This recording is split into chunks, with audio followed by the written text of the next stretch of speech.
Bem, meus caros, continuando nosso tema, ainda em termos de introdução, rapidamente eu vou mostrar, ainda sem entrar nos artigos que efetivamente tratam especificamente da tutela provisória, eu queria mostrar para vocês também o artigo 9º, né? O artigo 9º que está ainda nessa parte introdutória do Código, na parte geral.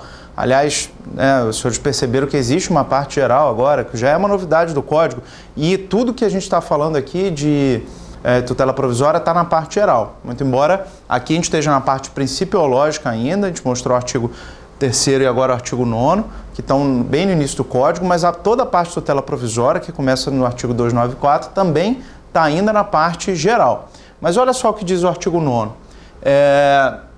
A regra do contraditório, né, que a gente conhece, não se proferirá a decisão contra uma das partes sem que ela seja previamente ouvida, mas o parágrafo único consagra as exceções, né? O disposto no caput não se aplica à tutela provisória de urgência, às hipóteses de tutela da evidência e a decisão prevista no artigo 701. O que são essas decisões? Tutela provisória de urgência, esse novo termo que eu vou explicar daqui a pouco o que é, né? Mas que engloba cautelar e tutela antecipada. Tutela de evidência é, de certa forma, uma novidade no Código, também está dentro do nosso tema, e a decisão prevista no artigo 701, que é decisão de natureza cautelar, né? Então, essas decisões, diz o Código, que a gente também já conhecia, não é grande novidade, mas para não deixar dúvida de que é possível conceder medidas de urgência às tutelas provisórias em geral, porque tutela de evidência não pressupõe urgência. De todo modo, as tutelas provisórias podem ser concedidas sem a oitiva do réu. A gente sabe que isso já é uma prática, quer dizer, os juízes já ponderam entre o valor que está sendo pleiteado, enfim, que fundamenta o pedido de tutela de urgência, e, por outro lado, o direito ao contraditório do réu. Se o valor, né, no qual se fundamenta o autor for um valor muito caro para a Constituição, o juiz afasta temporariamente o contraditório, concede primeiro a tutela de urgência e só depois busca garantir o contraditório ouvindo o réu. Às vezes não, às vezes o juiz intima o réu apenas para se manifestar sobre a tutela de urgência em 2 dias, né? O que é saudável também. Às vezes não é tão urgente assim, que não posso esperar 2 dias, mais o prazo de juntada da petição, mas não pode aguardar a citação com 15 dias para contestar, etc. Então a prática já se encarregava de acomodar essa situação e o Código apenas está consolidando aquilo que a gente já conhecia, ou seja, a afirmação de que o contraditório eventualmente pode ceder ou ser postergado para a garantia da tutela jurisdicional de urgência ou de evidência, como aqui diz o Código também. Agora a gente pode então passar para a parte que propriamente regula a tutela provisória. Agora eu vou explicar então para vocês por que esse termo que ninguém estava acostumado. Inclusive esse termo, tutela provisória, sequer aparecia nas versões iniciais do projeto do novo Código de Processo Civil. Ela apareceu bem no final, né? Na reta final resolveram chamar tudo isso aqui que a gente está falando de tutela provisória. Tutela provisória, como o nome diz, é bem indicativo do que ela se contrapõe à tutela definitiva. Portanto, tudo que não tiver aptidão para dar tutela jurisdicional de maneira definitiva, vai ser tutela provisória, né? Uma decisão que conceda a tutela jurisdicional e que não tem aptidão de definitividade vai ser tutela provisória. Não necessariamente, aqui eu preciso deixar claro, a gente está falando de decisão interlocutória ou sentença, né? Só para ficar isso bem explicadinho, quer dizer, não estou dizendo que toda tutela jurisdicional concedida por decisão interlocutória vai ser tutela provisória, nem toda concedida por sentença vai ser tutela definitiva. Não necessariamente, porque no novo Código a gente tem, por exemplo, a figura da decisão interlocutória de mérito, né? Que na verdade tem natureza de sentença, e a gente está chamando de decisão interlocutória mais para não complicar o sistema recursal. Mas a decisão interlocutória de mérito, que é, como o Código diz, decisão interlocutória, ela pode ser tutela definitiva. Portanto, não confundam os dois critérios. Tutela provisória é toda aquela concedida sem caráter definitivo. E tutela, né, definitiva é aquela que tem aptidão para fazer a coisa julgada material. Então, essa é a diferença aí entre as duas questões. Quando a gente lê o 294, já fica muito claro do que a gente está falando, dessa nova divisão, né? A tutela provisória pode fundamentar-se em urgência ou evidência. Então, por que a gente não pode mais chamar esse bolo todo, esse assunto todo, de tutela de urgência, como um gênero? Porque a gente tem uma outra espécie que o código classifica como tutela provisória e que ele não chama de tutela de urgência, ele chama de tutela de evidência. É por isso que se deu outro nome, né? Muita gente critica, diz que esse nome não é usual, só pequena parcela da doutrina usava o termo tutela provisória, enfim, mas ele de fato tem uma função didática. Ele traduz a ideia de que nem toda tutela concedida antes do final é de urgência. Pode ter uma outra espécie chamada tutela de evidência que a gente vai ver o que é. Portanto, não vejo esse problema todo que alguns doutrinadores estão vendo no uso desse termo, né? O parágrafo único também é didático, ele faz já a subclassificação. O que ele diz? A tutela provisória de urgência, que é uma das espécies, vejam o caput, tutela provisória, urgência ou evidência. Esqueçam de evidência por hora. A de urgência pode ser cautelar ou antecipada. Então, agora a gente lembrou, está mais dentro do nosso costume, né? Tutela de urgência é um termo que a lei continua utilizando e que se subdivide ainda em tutela cautelar e antecipada. Como eu disse, agora vocês estão vendo, né? Não foi eliminada a dicotomia entre tutela cautelar e antecipada. De cara, o 294 já faz essa classificação. Ele faz uma dupla classificação. Tutela provisória se subdivide em urgência e evidência, tutela de urgência se subdivide mais uma vez em cautelar e antecipada. Tá? E o parágrafo único ainda dá mais uma informação, que já é aqui claramente uma novidade. A tutela provisória de urgência, tanto a cautelar quanto a antecipada, pode ser concedida em caráter antecedente ou incidental. Então, vejam, a gente falou na introdução que no Código 73 só existia um procedimento preparatório, antecedente, que antecedia o processo principal para as tutelas cautelares, né?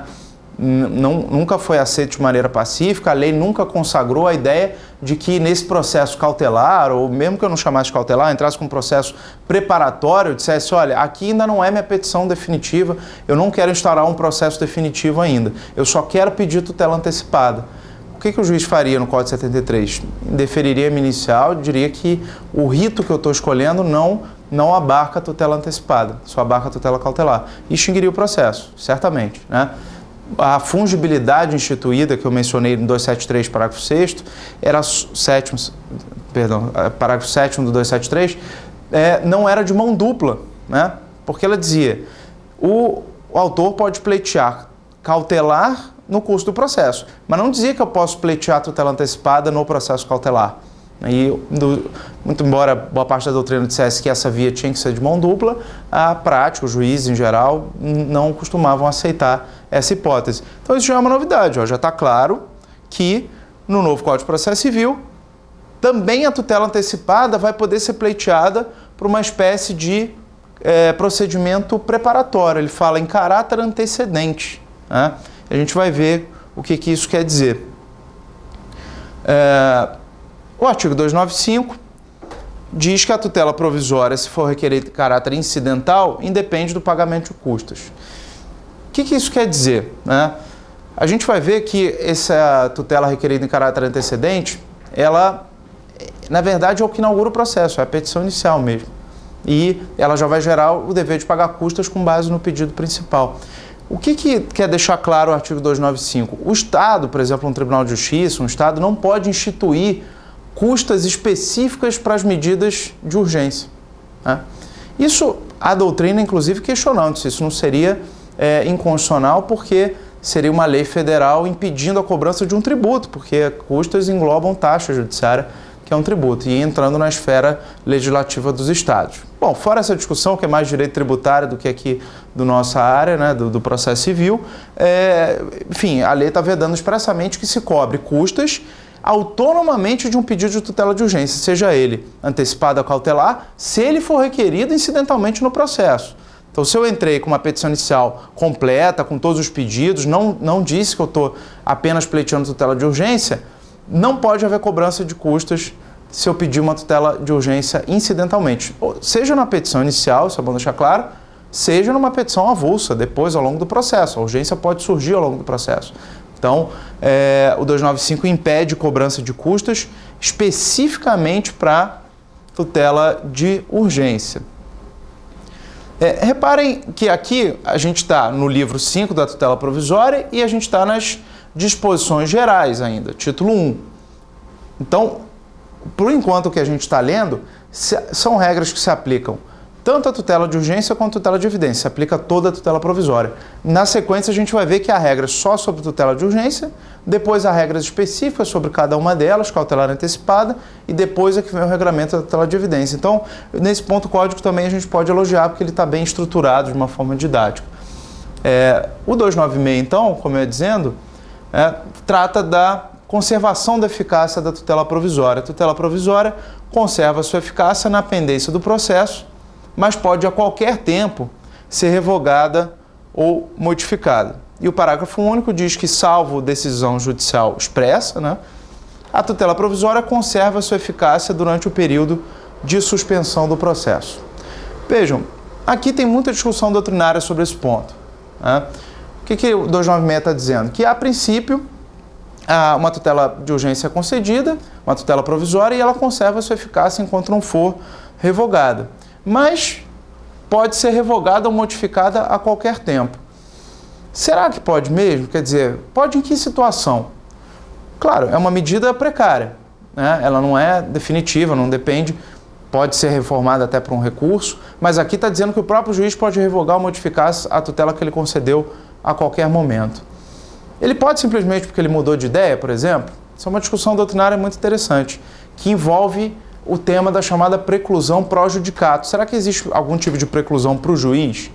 Ou a preclusão é um fenômeno que só se aplica às partes? A perda da possibilidade da prática de um ato processual é algo que só as partes estão submetidas. O juiz pode modificar decisões sempre que ele quiser, que ele mudar de ideia. O mesmo juiz pode, por conta, deu uma tutela antecipada. O réu, por exemplo, faz uma petição argumentando contra a decisão dele. Ele pode simplesmente voltar atrás? Boa parte da doutrina contemporânea diz que não, que o juiz só poderia revogar ou modificar uma decisão de tutela de urgência se forem trazidos elementos novos aos autos, se mudarem os fatos, se mudar a situação fática, e não simplesmente se mudar a opinião do juiz. O juiz, concedida uma decisão, ela pode ser reformada pela via recursal, obviamente, mas o próprio juiz só poderia revogar ou modificar a qualquer tempo, como diz o 296, caso haja elementos novos na demanda. Então, o 296, e eu concordo com essa linha doutrinária, tem que ser lido à luz dessa ideia. Sabe por quê? Senão, imaginem só se a gente tem um fenômeno que é comum de mudança de juiz em uma determinada vara. Em comarcas do interior acontece uma rotatividade muito grande de juízes normalmente. E aí um juiz concede tutela antecipada em determinado caso, um caso pode até ser repetitivo, e aí entra um juiz novo e revoga todas as liminares. Será que isso é bom para a segurança jurídica? Será que o juiz realmente pode mudar de ideia assim a qualquer momento? Parece que não. Eu concordo com a doutrina, portanto, que defende que esse 296 e o parágrafo único devem ser lidos com essa visão. O juiz pode modificar a qualquer tempo ou revogar a tutela de urgência que ele conceder, se houver elementos novos. Se o quadro fático for exatamente o mesmo, ele tem que manter. E só quem pode revogar é o tribunal, só na via recursal, e não o próprio juiz. O artigo 297 é muito interessante. Ele diz que o juiz poderá determinar as medidas que considerar adequadas para a efetivação da tutela provisória. Parece que não quer dizer muita coisa, é um texto um pouco vago, mas ele tem um significado bastante importante para o processo civil contemporâneo, Vocês lembram que no artigo 461 do CPC de 73, que foi incluído, que tratava das obrigações de fazer, não fazer, e o 461A, as obrigações de entrega de coisa, quando ele dizia lá como é que se efetiva uma decisão de obrigação de fazer ou não fazer, o parágrafo 5º dizia mais ou menos isso que está dizendo o 297. Olha, para efetivar esse tipo de medida, o juiz pode determinar qualquer medida que ele entenda adequada, desde que não seja inconstitucional, desde que não seja imoral. E dava alguns exemplos só, para quem dizia, olha, tais como multa diária, busca e apreensão, enfim, dava alguns exemplos, mas a doutrina era absolutamente pacífica ao afirmar que esse era um rol exemplificativo e que o juiz podia determinar qualquer medida que ele achasse adequada. Esse é um tipo de previsão legal muito adequado aos tempos atuais. As sociedades são complexas, as coisas acontecem muito rápido, a lei se modifica muito rapidamente e o legislador não consegue acompanhar as mudanças que a gente observa na sociedade. Então, cada vez mais o legislador, prevendo isso, né, ele dá uma abertura ao sistema, prevendo essas normas abertas, esses conceitos jurídicos indeterminados. Então, por exemplo, o que são medidas adequadas? É algo que você vai ter que verificar no caso concreto. Então, não se dá para pré-definir. E o artigo 297, ele estende isso para qualquer tipo de obrigação. É aqui que vem a novidade. O 461 e o 461A, no parágrafo 5º do 461, falava especificamente das obrigações de fazer, não fazer e entregar coisa. O 297 abre a possibilidade de medidas executivas atípicas, inclusive para a obrigação de pagar a quantia, não só para a obrigação de fazer, não fazer entrega de coisa. Aqui a gente está tratando de tutela provisória, não está falando da execução da sentença, lá do cumprimento de sentença, a gente está falando da efetivação da tutela provisória.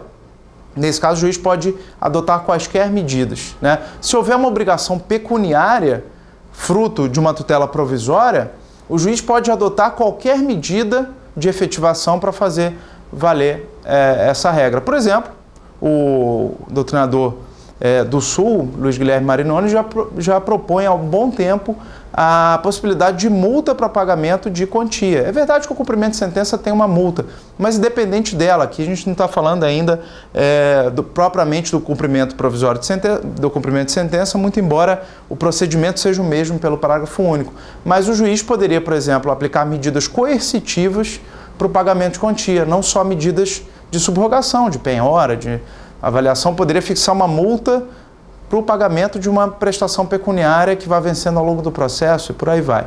Então, essa é a novidade do artigo 297. Vamos fazer outro breve intervalo e aí a gente retoma desse ponto aqui.